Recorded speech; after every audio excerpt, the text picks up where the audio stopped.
Hi guys, I'm Aldo. And I'm Xavier, and today we are discussing how we prepped for some of our first jobs.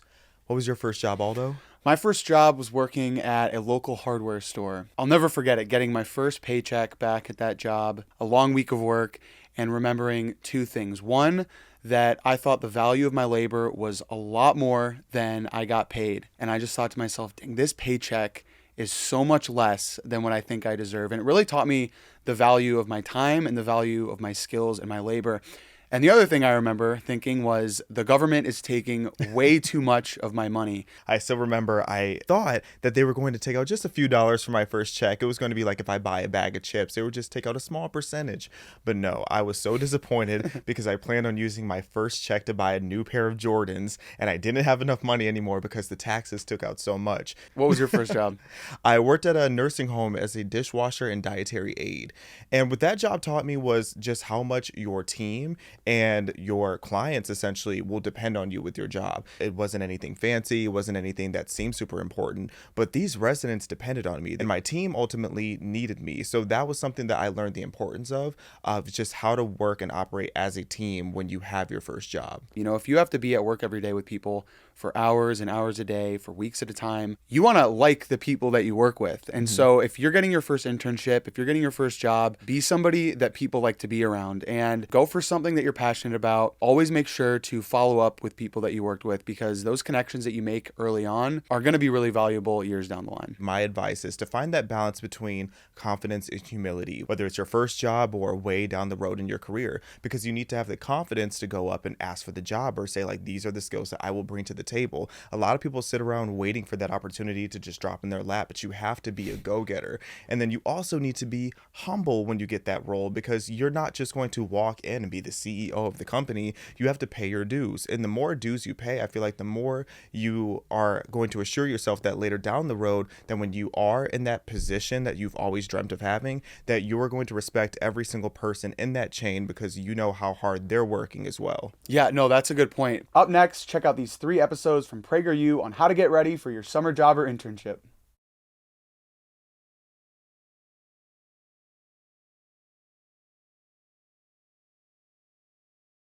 Has anyone ever told you, just go get a job? but how are you supposed to do that? If you don't start driving down the road, you'll never get to where you want to go. So here are 4 tips to get down the road with your first job. Number 1, find what you're good at. We all love doing different things. Maybe you love eating chips, or watching TV, or eating TV and watching chips. But what do you love that people would actually pay you for? You might love singing, but do other people like your singing enough to pay for it? Or is love all you really got? And I will always love. Ow! Get a good sense of what skills people value enough to pay you for. Here's a hint. It's probably not video games or scrolling through Instagram. Number 2, find mentors. Once you figure out what you want to do, go for it. But don't go it alone. Find people who already know what they're doing and are willing to help. Are you an older, more mature people? Yes. Good. Figure out what makes people great at what they do. If you want to get rich, no offense, but don't ask your broke cousin for investment advice. If you want to be a teacher, find out what great teachers do. If you want to be a sign holder, find out what the greatest sign holders do. Or if you want to be a lawyer, find out what the best lawyers do. Or if you want to be a sign holding lawyer, then you know what to do. Successful people aren't superheroes. They have the same 24 hours as you. They usually just have a lot of small successful habits that make the difference over the long haul. So find successful people doing jobs that you're interested in. Find out what their habits are and incorporate them into your life. Number 3, work hard consistently. Everybody says to work hard, but what does that actually mean? You gotta work hard, bro! It means focus and determination. We all have challenges in our lives that drag us down and resist our every move. Whether it's getting out of bed, cleaning your room, or solving the unsolvable Riemann hypothesis, everybody's got problems. If you really want your dream job, you're gonna have to prove that you can handle tough challenges. When employers get up in the morning, they don't randomly throw money at people just because they feel like it. Employers pay people to solve problems, and usually the bigger the problem, the more you'll get paid. But before you can handle the big problems, you have to prove that you can handle the small ones, like flipping burgers or sweeping floors, because all problems take hard work. Gotta work hard, bro! So make a commitment to work hard and do your best, whether the problems you are facing are big or small. Number 4, do your research. Many people take on jobs without actually understanding what the job really is. But getting the job doesn't do any good if you can't keep it. You're fired. Okay, goodbye. You actually need to know what you're doing, and that means learning everything that you can about the job. Make it your goal to become the best at what you do. Just stay humble and keep learning. In summary, if you want your dream job, you can get it. Just be willing to start where you're at. It's helpful to look at your first few jobs like gas stations along the highway. Those jobs are just fuel, like skills, experiences, and new opportunities to keep you going towards your destination. Just hop in the car and get driving. You might pass some boring towns along the way, but you'll get there. Thank you for watching this how-to video for PragerU. We hope you learned something new. We'll see you next time. Yeah, here we go.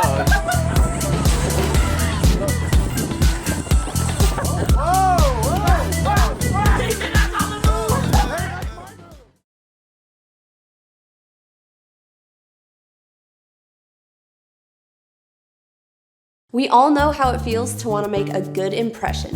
Whether it's your first day at a new school, a new job, or a new date. I love animals. And my friends, they say I'm a good person. It's actually only one friend. Is it the cat? No, it's not. It's the cat. Being able to make a good impression is a valuable skill that impacts your professional and personal life. But it's not just about putting on a show for people, it's about your character. So if you want to be seen as confident and respectful, here are 3 tips on how to present yourself professionally. Number 1, dress to impress. We all know the most important thing about you is on the inside, but people are forced to make judgments on what they can see. And the first thing people see is how you're dressed. You can tell a lot about someone by what they wear. For instance, this guy is a dad. This guy is a hoodlum. This guy is a businessman. And this guy is a caveman. So you want to make sure you send the right message about who you are. Make sure your clothes are clean and wrinkle-free. They don't have to be expensive, but they shouldn't look like you just pulled them out of the dirty laundry or out from under your cat. There's no excuse for wearing wrinkly, stale clothes. For guys, when you want to present yourself professionally, wear an iron shirt with slacks and a jacket. You might even consider throwing on a tie if the situation calls for it. For ladies, try wearing an iron top, slacks, a skirt, or a dress. Also, for guys and ladies both, the shoes you wear can make all the difference. Make sure your shoes aren't falling apart or dirty and stained. A good rule of thumb is that it's better to overdress than underdress. When it comes to work, sometimes you can dress more relaxed. Just know the dress code. Most office environments don't want employees wearing hoods or baggy clothes. You're fired. Not again. At school, respect the standards and guidelines, even if you don't like them. In public, you don't have to dress with no self-respect just because other people do. Wearing pajamas at the grocery store may be more convenient, but it's not a good way to present yourself professionally. You don't respect yourself either. Actually, I'm just trying to be comfortable. I just realized I'm wearing pajamas. You guys did this on purpose?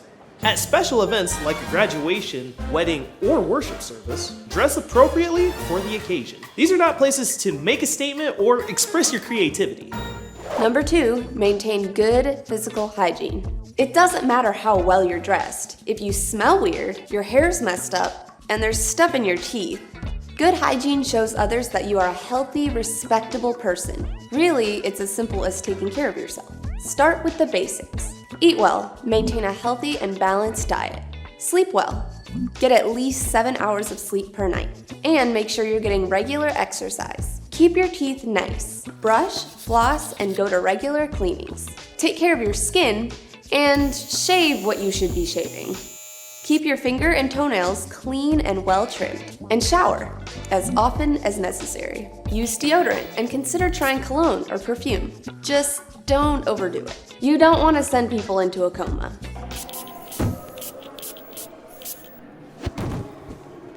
Carry mints or mouthwash for fresh breath after meals, especially after coffee. Again, you don't want to send people into a coma. Oh, hey there. Not again. And make sure your hair is fixed. And if you have facial hair, keep it trim. And for ladies, keep your hair out of your face. Some people recommend keeping your hair tied back for an interview to keep you from playing with your hair during the conversation. And learn the appropriate amount of makeup for different occasions. Makeup is great, but there's no need to put it on with a spatula. Number 3, develop good behavior.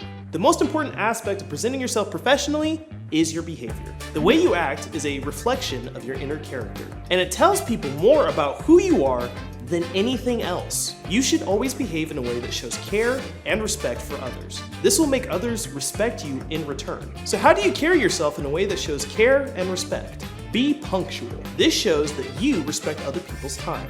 The military's motto is that early is on time and on time is late.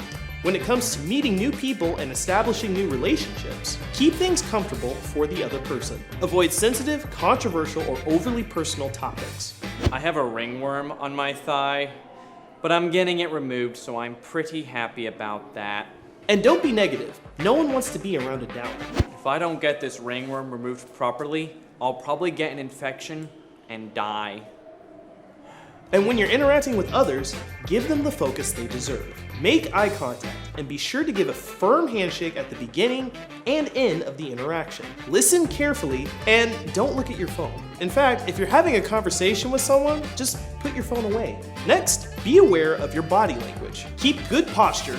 Don't cross your arms. And don't bounce your foot or tap your fingers. Be mindful of how the other person is feeling and look for social cues. For instance, if the other person says they have something that they need to get to, don't hold them hostage. Bro, I'd love to hear more about your ringworm, but I got class. The worst thing about the ringworm is it just keeps getting bigger and bigger. It just every day it seems. And don't get up in their personal space. That just makes everyone uncomfortable.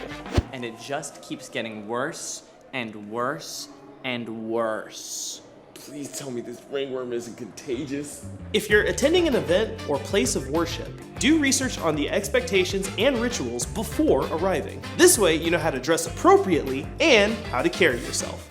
In conclusion, making a good impression impacts your professional and personal life, but ultimately, it's about your character. Whether it's your clothing, your hygiene, or your behavior, it's about being the kind of person that others will respect. So let's review how to present yourself professionally. Number 1, dress to impress. Keep your outfits clean and sharp. Number 2, maintain good physical hygiene. Keep yourself healthy and clean. Number 3, develop good behavior. Show respect and care for others. Thank you for watching this how-to for PragerU, and we'll see you next time.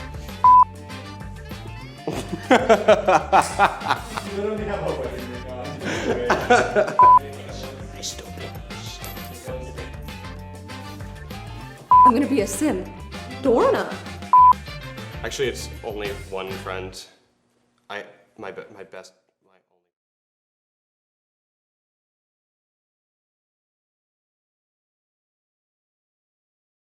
Job interviews can be scary, especially if it's your first one. It can feel like you're on trial with your dreams at stake. Why do you think you'd be a good fit for this job? I think it'll make all my dreams come true. And if I don't get it, I will never emotionally recover from this. When it comes to your next interview, there's no reason to be scared. Having a plan makes all the difference, not only in your own confidence, but also in the success of the interview. So today, we give you 3 tips on how to interview and what to do after. Number 1, prepare. Before you show up, study up. You don't want to get halfway through your interview and realize you don't know what the company does. Tell me, what is your favorite thing that our company does? Well, my favorite thing is your company does. It's probably all of it? Look up the company's website and learn who they are, what they stand for, and their mission statement. Don't just look up the company. Look up the specific job you are interviewing for. Having a good understanding of the job and how your own skills fit will give you confidence and the right words to say. It's also important to know your own public image. I know that sounds like something only celebrities have, but if you have social media, you have a public image. And there's a good chance the interviewer will look you up. Remove all embarrassing posts and photos, like the picture of you crowd surfing or that post complaining about your grandma. Yeah, gonna go ahead and delete those. Next, before you go to the interview, practice. Look up sample interview questions online and think about answers. Think of examples for why you would be a good fit for the role, how you've overcome problems in the past, and what some of your past accomplishments are. Practice explaining your resume and think about your facial expressions and your body language. You don't want to accidentally send the wrong message with your face. So practice smiling and looking positive. And finally, when it comes to preparation, get all your materials ready. Bring a copy of your resume, your cover letter, and a list of references. Number 2, present. We all know that first impressions make a big impact. And the first thing the interviewer will see is how you're dressed. So dress to impress. This is not the time to wear your favorite graphic tee or wrinkly polo. Nice shirt. Thank you. Thank you. It's family heirloom. It's better to err on the side of overdressing. Remember the saying, dress for the job you want, not the job you have. Next, arrive early. This shows responsibility and respect for the interviewer's time. Then, when it's time to start, kick things off with a firm handshake, a pleasant smile, and eye contact. Once you've established positive energy, try to maintain it throughout the interview and stay calm. If the interviewer asks you a question that totally stumps you, don't panic. So if you come up with an idea for a bleeding edge product, how are you going to get over the wall to your colleagues? Just take a deep breath and take your time coming up with the answer. If you are still unsure about the answer, ask the interviewer for clarification.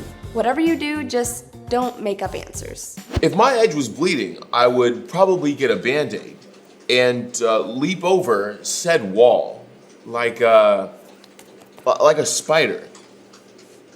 If you don't understand the question, the odds of you making up the right answer are very low. So just don't try. Be honest and ask for clarification. Also, having thoughtful questions ready to ask shows that you care and are being proactive. It could be a question about the team that you'll be working with, or maybe the mission statement of the company. Just avoid asking about salary. So, what kind of money are we talking here? It's best to wait on that question. Once the interview is coming to a close, finish strong. Wrap up by giving them a firm handshake and thanking them for the opportunity. Then ask about next steps. Before you walk away, don't forget to push your chair in. Pushing in the chair shows mindfulness and respect, the kind of things that employers are looking for. Number 3, follow up. A lot of people think once the interview is over, they're done. It's just time to sit nervously and hope something good happens. But it's not done. Following up can make all the difference. After the interview, later that day or the next day, send an email to the interviewer thanking them for their time. Thank you for